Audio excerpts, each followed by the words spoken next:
Do you ever feel like money is controlling you? Like, the urge of maybe betting, the urge of gambling, the urge of feeling like you really want to spend your money, the urge of shopping, the urge of feeling that you need to work so that you can have the money and you're not even maybe motivated. Let me tell you, it might be a money addiction. And some of this time, you might not even understand that it is an addiction until it drains you to a point where you're like, what am I doing? Why am I doing really this? And in today's video, I want us to discuss about 7 types of money addictions that you might not know, their signs, how you can overcome them, and actually how you can get out of them. Hi guys, welcome again to another episode of Financial Literacy.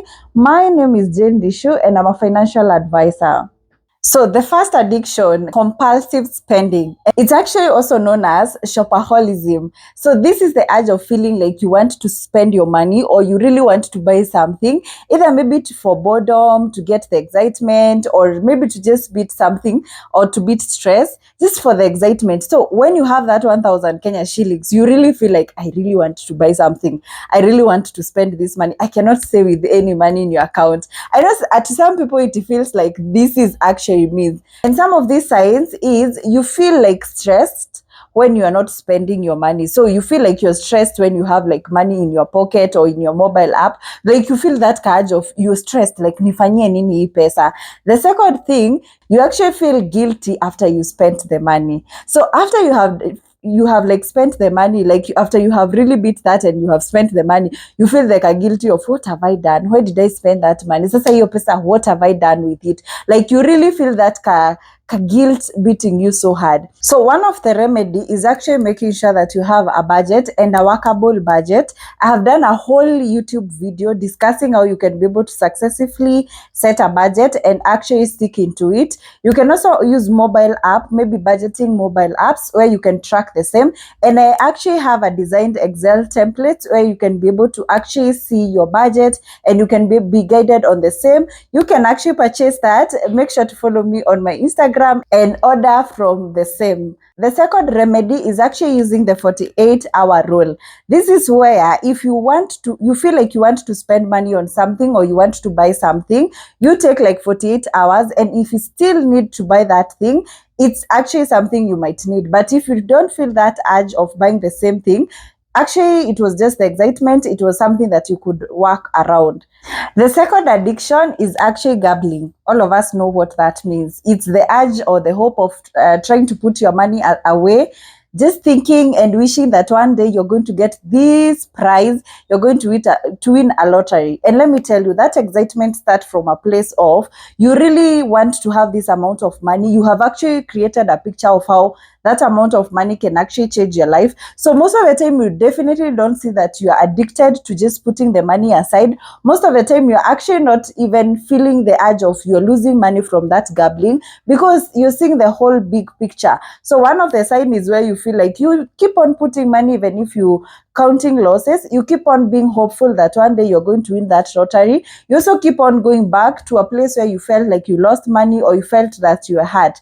One of the ways that you can be able to stop gambling is to make sure that you also have a budget. It really works so well because you definitely now can be clear on knowing that if I want to achieve this particular thing, I can take this particular period of time and I can put aside this amount of money. The second way of dealing with this, if you have subscribed to any of these messages, promotional messages, or maybe you have downloaded some of these mobile apps, make sure that you actually uninstall them right away and subscribe from them so that you don't get the reminder that you need to bet. The other way you can actually work around it is also counting on the losses. When you face your fears and see the amount of money that you have lost in that particular gaming or in that gambling session or betting session, you're actually going to get that whole point of I really need to move away from this. And if you would want emotional support, make sure to have an accountability partner. A person is going to guide you through making this decision and working around the same and actually having new financial habits where you are not excited on the big thing and you're not excited in throwing your money away. The third addiction is workaholism. This one is going to catch so many people because in an African setup, it means being a workaholic. Most of the time it's identified as being successful, like you have a purpose. It's actually something that most of the people wear to actually feel like they are doing something with their life. But let me tell you, it's a money addiction, because you are always doing this so that you can get another income, so that you can actually look successful. And some of these signs that you're a workaholic is, one, you don't even have rest days. The other one, you're actually neglecting your health, your family, people around you are complaining that you never have time. The other one is where all your goals, all your achievement, all your success is actually tagged with the amount of work you're putting aside. So most of the time you're like, for me, I have worked for 7 years. For 7 years, I've gotten 10 million, and this is what, like, it's always about the work. That's how you're able to measure your success. Like your life, everything successful always directs to your work. One of the ways you can be able to have to remedy this is making sure that you set strict working time. This is where, like, you have maybe a working schedule that I'll be working for this particular time each day, and also I'll be working from maybe Monday to Saturday, and I will take a rest day. The other day is making sure that you have intentional rest days. I'm not talking about where you carry your laptop to your vacation. I'm not talking about where you're receiving calls on weekends when you are not supposed to receive calls. I'm talking about when you can block fully and say that this is my rest day. I'm not going to pick any call. I'm taking rest day. The third remedy is making sure that you also redefine your success. Don't only focus on only having that your success is revolving around work. Have other things. You can be successful in life in so many aspects, family aspects, friendship aspects, even your spirituality aspect. Don't only have it only around your work. When you ask what is success, you're only talking about your work, your career, and all that. This is an addiction that we really need to work around. I'm not saying that we should lazy around, but I'm saying let it be purposefully that you're living and you're being an all-round person. The other addiction is holding your money. This one is going to catch so many people by surprise. Did you guys know that there are people who are addicted to actually saving their money? Like a person who, they're always talking about saving. They are always putting their money aside. And some of these signs of people who are holding their money, one of the signs, they don't live a quality life. This is a person who you might find, they have a scarcity mentality. Like they can be able to afford maybe a good phone for themselves. They can afford a good shoe for themselves. They can actually afford a vacation for themselves, but they are not going to take that for vacation because their mind is like, why should I spend 50,000 to go to Mombasa? And remember, this kind of a person is earning maybe $500,000 per month. So you basically not even living life. And this one is very common with our parents. And for those people who come from Mulima, these people are really holders. They actually like, no, you cannot do that. Why are you spending a lot of money? But they actually forget that you need to live a quality life because life is very short. We're going to live this well here. So it's equally very important to make sure that you're living a quality life. Another sign is where you actually feel guilty when you're trying to spend your money. Like you cannot have peace. The moment you just spend your money, you have the fear, like you're even shaking. Some people go to an extent of shaking. Some people go to an extent of even negotiating for things that they are not even supposed to be negotiated. Like when you sit in a restaurant, you're actually reading the menu from the price to what you want, the price to what, and it's not an expensive restaurant, guys. If you want to take fish if you can afford. Some people cannot even take fish. They're like, no, I'll just have managu. Literally, you cannot even feed yourself. You cannot even take lunch and you can afford. I'm talking from a point you can afford. You're trying to save the little amount of money that you're getting. And one of the ways, let me tell you, the remedy to this, one of the ways is making sure that you have money in your budget. Fund money in your budget. You guys, you cannot be only budgeting, paying your expenses and saving your money. If you don't have money for enjoyment, for soft life, for your wants, why are you even living? Life is very short, so you need to include that in your budget.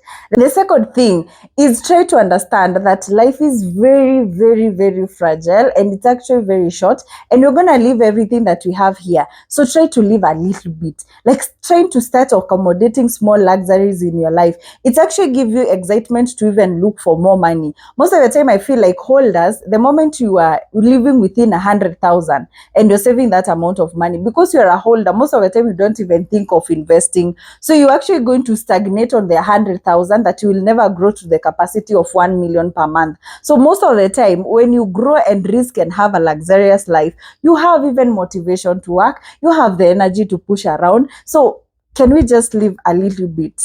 And if the reason why you're holding your money is more of fear of poverty, or maybe reasons which are psychological, look for a therapist, look for a support group, look for a financial advisor, look for an accountability partner, a person who is going to guide you on other ways of how you can be able to actually enjoy your money, and also how you can be able to actually be able to accommodate small steps of luxury or wants or fun time in your budget, so that you can actually live a little bit. And in case you would want to work with an accountability partner and a financial advisor, I'm here to make sure that you only live once, and that once you're going to live is actually going to count.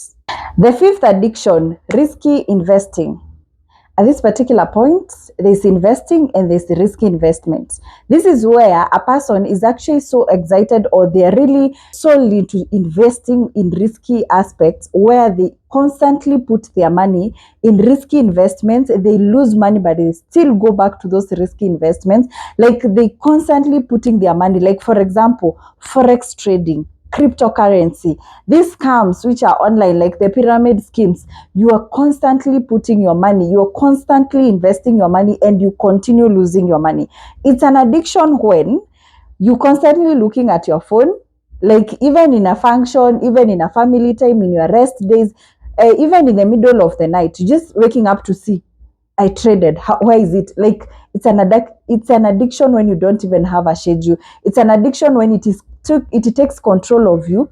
It's also an addiction where when you actually don't know what you want in the long run. So you don't know what you want in the long term. You're actually short-term minded. You're like, if I put $1,000, it's going to give me this amount of money, so I need to put it. So you don't even constantly look at, do I need a sinking fund? Do I need maybe to have a retirement fund? Do I need to have an investment portfolio? What do I really need? So you actually constantly doing it because you have to do it. The other thing, you're always influenced by other people. So if there is a wave of investment, so you hear people are in crypto, you go to crypto. You hear people are doing forex, you go to forex. As long as it's a risky investment, you're always in. So you're always going with waves, going with waves. At that particular point, you should know that you're not investing, but you're addicted to risky investments. One of the ways, or some of the remedies that you can take to this, one of the ways is making sure that you also have an investment portfolio. This is where you make sure that you have short-term investments, mid-term investments, and long-term investments. Also, you have a balanced investment portfolio where you also have low risk investment, medium risk investment, and high risk investment. This is going to caution you because you already know why I have this investment. And also, in case there is a new investment portfolio, you are not going to look into that investment because other people are doing it, because you already have a plan and you know where you are headed.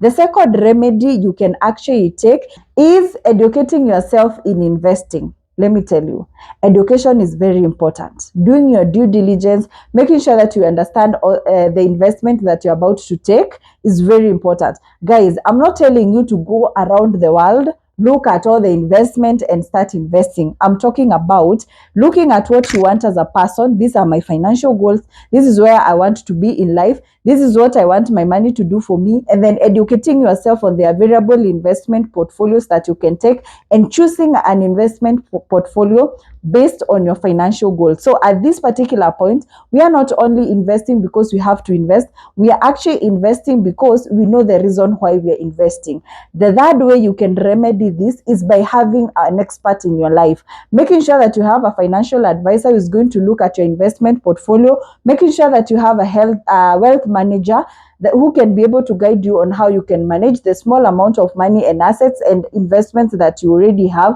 so that you can be able to grow strategically, and also you can be exposed in opportunities that are actually risky and also balanced for your own consumption. And in case you would want to work with a financial advisor, another reminder, make sure to follow me on my Instagram page to make sure that you book a consultation today. The other addiction is financial enabling. Financial enabling is where you actually want to help your whole village. You want to help everyone that you know. You want to just save everyone apart from saving yourself. Let me tell you, this is very rampant, mostly when you're a person who is kind, who is generous. And most of the cases, when you are a person who have to take responsibility because you feel in your family, maybe you are the person who actually have the money. Let me tell you, in the long run, this can really get into yourself, that you get to a point of even destroying other people's life because you don't give them a direction, or you don't enable them to actually pursue their path or even grow themselves. And let me tell you, some of these signs is when you cannot be able to say no. So if a person comes to you and they're like, I want 10,000 Kenya shillings, you can even go to a step of borrowing to actually give those people. The other sign is when you actually feel so bad when you cannot be able to help. Like, even if you're in a situation where you are exhausted financially, you have been put down financially, and you actually know it, you feel like so bad. You really want to even borrow and push yourself to the maximum so that you can feel relevant, or you can feel that you really want to help that kind of a person. And at this particular point, you might not even realize that you're being a financial enabler, because it's actually something that is coming from a goodwill. But let me tell you, it's an addiction that can really cost you financially, and it can get you to a point where you're not able to even plan on your finances or achieve your own things. One of the remedies, or some of the remedies that you can take, is setting clear boundaries around your finances. Learn to say no. Tell people that I cannot be able to support you financially for this and these reasons. And sometimes you don't even need to tell them that you cannot support them. At this particular point, you're trying to actually even have a budget on your head, that this is the amount of money that I'm going to give to support, or to charity, or to black tax, so that you don't get to a point where all your money goes to other people and you cannot actually do anything for yourself. The other remedy is actually enabling people financially. So if you have people that who really actually depend on you financially, make sure that you educate them about finances. Make sure that you help them learn about budgeting, savings, and investment. Give them job opportunities, ideas of how they can empower themselves, how they can be able to make more money in their life, so that they also become independent. And you are not a person who actually enables them, but you are a person who is actually empowering them to be better, so that they're not part of your bills and they're not part of their problems. The seventh addiction is the status spending. So the status spending is where you really feel the mheshimiwa vibe. You really feel like, I really need to spend this amount of money so that these people can feel I'm important. So you're not doing it for yourself. You're not doing it because you need to do it. You're doing it so that other people can make you feel worthy, or you can convince yourself that these people are seeing that I'm worthy. Some of these signs that you are addicted is when you constantly buy luxurious stuffs that you actually don't need. So you're buying them so that you can feel like mimi ninaweza, like I'm rich, like I'm wealthy, like you have the money. The second thing is when you actually get into debt trying to sustain a certain lifestyle or a certain appearance. So you actually in debt, you're struggling financially, you're financially unstable, you are really struggling, but you cannot even move from a certain neighborhood to go to a lower place where you can actually afford, because you feel like this is going to damage my image. People are going to feel like I'm not actually the person that I am. The other one is actually you feel when you spend this amount of money, you are worth this amount of money. So you're trying to equate your wealth or your spending to how much you're worth. Like if you maybe do a fridge restock, or if maybe you buy a certain chair in a certain shop, if you take food from a certain restaurant, you like feel like I'm worthy, like mimi sasa I'm the one who is saying, but it's not actually something that you really need to do. Some of the remedies that you can take is practice contentment or minimalism. This is where if you don't need a certain item, you don't need to buy it. If you're actually not using it, you can dispose it or have it sold out. That is the aspect of you are only contented with what you really need.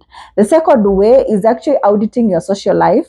This is like your social media, the people you follow, the people who are influencing you, your friends, people around you, your environment, maybe your colleagues, people you are hanging around with, so that you can be able to know how they are influencing your habit or how they make you feel around them. The other one is actually practicing on having long-term plans. This is where like you focus on mainly what you really want in the long run, rather than the image that you're going to set right now. This is going to guide your spending. It's also going to help you so much when it comes to setting boundaries, and also like making sure that the way you're spending your money is not determining the kind of a person that you want, because you already know this is the long-term plan. This is what I really want. In conclusion, I hope this video was so helpful and you have learned something, but I would want to mention that money is actually a tool that can help you achieve so many things, and it's not the trophy. So guys, it's not like about when you get 1 million or 10 million or 5 million, life is going to change and you're going to be contented and it's going to feel like this is what I really wanted. It's actually a tool that is going to give you your financial goals. It gives your life purpose. So make sure that your life doesn't revolve around the same. And in case you're so addicted to these habits and you feel like you don't know how to go about it, it's actually very important to ask for help, because it means that you're going to get help. And it's the first way of acknowledging that I need help. I need to change this because I really need to lead a good life, and I also need to lead a life that is going to be helpful. And guys, in case you would want to have personalized sessions around your financial planning, accountability, investment, and also making sure that you have the whole financial freedom journey mapped out, make sure to follow me on my Instagram page and book your session there so that we can have this conversation. And until next time, thank you.